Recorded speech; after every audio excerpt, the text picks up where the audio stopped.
Netflix seems to be trying to pivot. And this is an example of what I told y'all that they would do. At some point, this is not going to be a lucrative practice. It's only lucrative short. Well, I'm not even going to say that it's lucrative short term. I think that a lot of people are taking losses with the idea that, well, let's say this current generation or this upcoming generation, this is how they view the world. Therefore, if we cater to them, we're going to be made going into the future. And they also overestimated how big and large, let's say, this population of weirdos were, social justice warriors. And they misanalyzed Twitter and various social media websites, wrongfully assuming that represented so many people when it did represent a group of people, but it wasn't like, in terms of percentage wise, wasn't that large. So what you ended up doing was turning off your, let's say, core customers and potential customers for the sake of catering to a demographic of weirdos. And Netflix is going to be one of the companies. I didn't say it was going to be Netflix, but I said that there's going to be companies that are going to act like, well, okay, we're different now. And then they're going to hold their hands out and expect money, and they're going to expect you to save them. I say, and my argument is, now folks that wanted to protect the status quo, they're okay with that. Well, if they just change, they'll go back to giving them money and stuff. I say, let this company die. That's the fate that it deserves. It does not deserve, considering all that they did. And then you consider all the bull crap with, like, not just Hollywood, but like the stuff that Netflix is putting out, still going to put out. They don't deserve your money and effort. But they are trying to pivot. This is a longer story, so I want to try to fly through some of the main points. Netflix recent axing of 290 staff targeted many of the firm's wokest workers who are prolific social justice warriors on social media, it has been claimed. The struggling streaming service has pulled the plug on several projects that were aimed at discussing race and LGBTQ issues. Variety reported and asked the diverse employees working on and promoting them. Now, I covered a story a while back, I think it was about some of the stuff that they're covering. They had these various like weird kind of departments, and they were supposed to be for these causes, and some of them got axed, and then they went to Twitter and started crying about it. A total of 150 recruitment workers were fired, as well as 70 animators and 70 contractors working on promotional materials for the firm, including social media and publishing. Those promotional workers were assigned to work on Netflix, project Strong Black Lead. That's a project. The Asian American Golden, the Latino focus Con Todo, and the LGBTQ focus Most.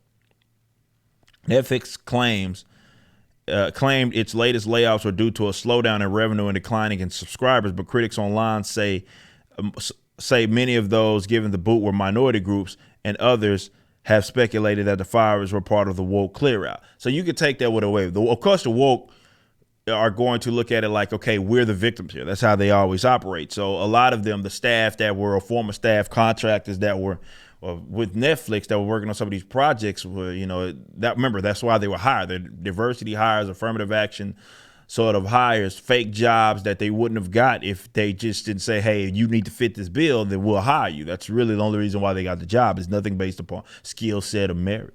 But they're looking at it like, well, y'all just did that to try to signal. And which they did. They'd be correct, certainly, on that. But you can look at it that way, or you can look at it, which seems to be the case, is, okay, we need to kind of scale it back on some of these things that we've committed to because we're not making the revenue it is that we thought. Now, what people don't understand is that with Netflix, it's not that they're not making money. They still have a significant amount of subscribers. It's just that they had a trajectory that they were supposed to add, I believe, around 1.7 or 1.8, something around that. Between that and 2 million subscribers first quarter. They didn't. They actually lost I think a couple of 100,000 subscribers.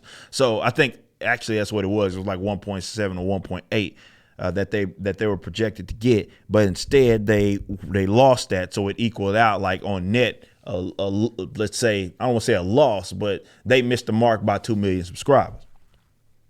Common Sense with Barry Weiss, a weekly TGIF newsletter, said the company framed the firings as layoffs, but 150 people doesn't really make a dent in the company's 11,000 people. Those 150 people, to include just by chance some of the most Twitter active social justice workers in the place. So again, that's why people are alluding to it. Yeah, they have a lot of workers, and this is like only a you know, I don't want to say a flash in the pan, but it's a 200 something. But the fact that they all fit this bill seems to be like it's going to be a clear out. The streamer has found itself at odds with some of the woke staff who gone on record slam their employer over their shows they deem harmful. Yes, we know about Dave Chappelle and how they raved about that. Among the newly fired were Olivia Wong and Lydia Wang, who shared their upset on Twitter. I was also laid off by Netflix today.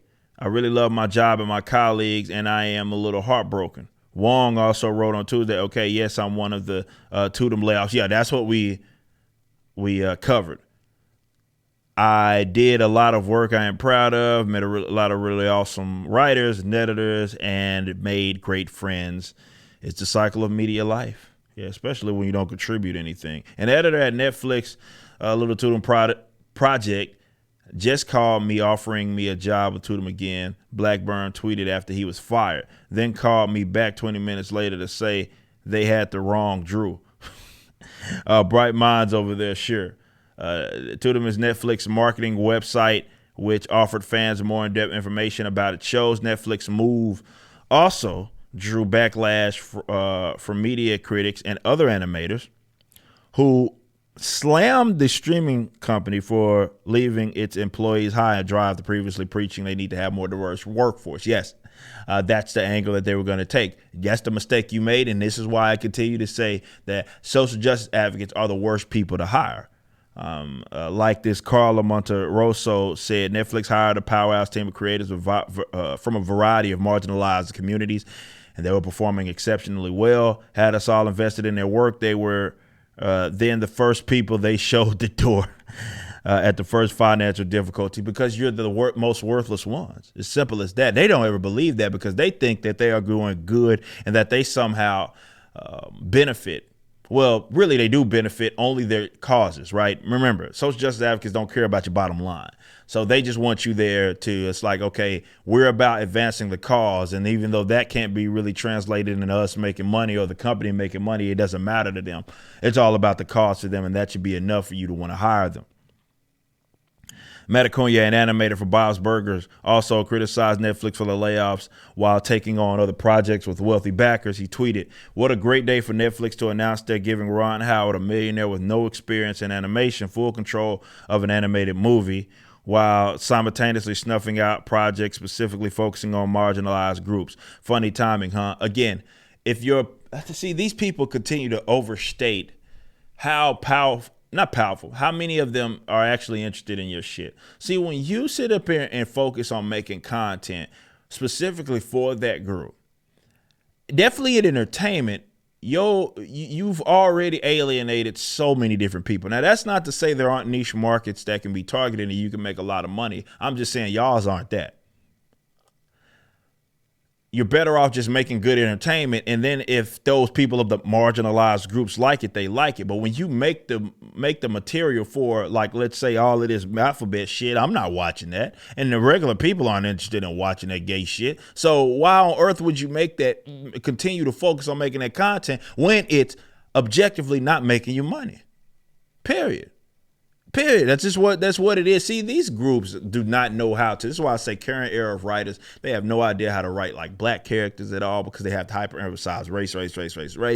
And then they wonder why nobody wants to support that stuff because they're not interesting people. When you just lead with like some more superficial bullcrap or whatever marginalized group that you're a part of, you're not leading with good content. You're leading with whatever identity bullcrap that most people simply do not care about. And they can't even relate to that. See, there are universal truths that can apply to virtually every single person, right? And even among struggle. I know you like to think that nobody, like definitely people of higher economic classes don't have any sort of strife or struggle or things that they deal with, but you're incorrect. It goes to show that you don't even, you haven't been around. You haven't actually got out there and actually talked with other people.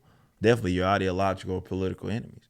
And so when you make content that just acknowledges those universal truths, it don't matter what background that they have, they can relate to it. It doesn't matter what characters that you use in that regards. But if you focus on their marginalized status, then yeah, it's dead on arrival. Let's see. We got the firings come after Elon claimed the firm's tanking share price was due to his content being infected by the woke mind virus. Netflix show about a pregnant woman he's expecting was cited as a prime example of content designed to appeal to a tiny minority that has sent viewers switching off in droves. You got woke staff anger talking about Dave Chappelle, of course. That is a thing. We also need to get a Netflix spokesperson spoke with Daily Mail, says, as we explained on earnings, our slow revenue growth means we are also having to slow our cost growth as a company. So sadly, we are letting around 150 employees go today. These changes are primarily driven by business needs rather than individual performance, which makes them especially tough as none of us want to say goodbye to such great colleagues. Basically, hey, you are not making us money. It's really that simple. You are a net loss. And we need to cut you off. And these are some of the tweets from the people that were working a part of these various projects. So I think we've already showed these Totem projects especially. And then is Netflix only laying off the teams associated with making and promoting content for marginalized groups? That's what it seems, probably, because nobody wants that shit. It also says right here, for example, Netflix has scrapped a host of woke shows, the most famous, which Meghan Markle's doomed animation Pearl, about a socially conscious girl said to have been based on Meghan herself. Other scrapped projects include Anti-Racist Baby and Stamped, Racism, Anti-Racism and You, and two adaptations by critical race theory expert Ibram Kendi, that idiot, as well as kids' fantasy series Wings of Fire from executive producer Ava DuVernay. That's the same chick, I believe, that did Naomi, if I'm not mistaken. How does she continue to get jobs?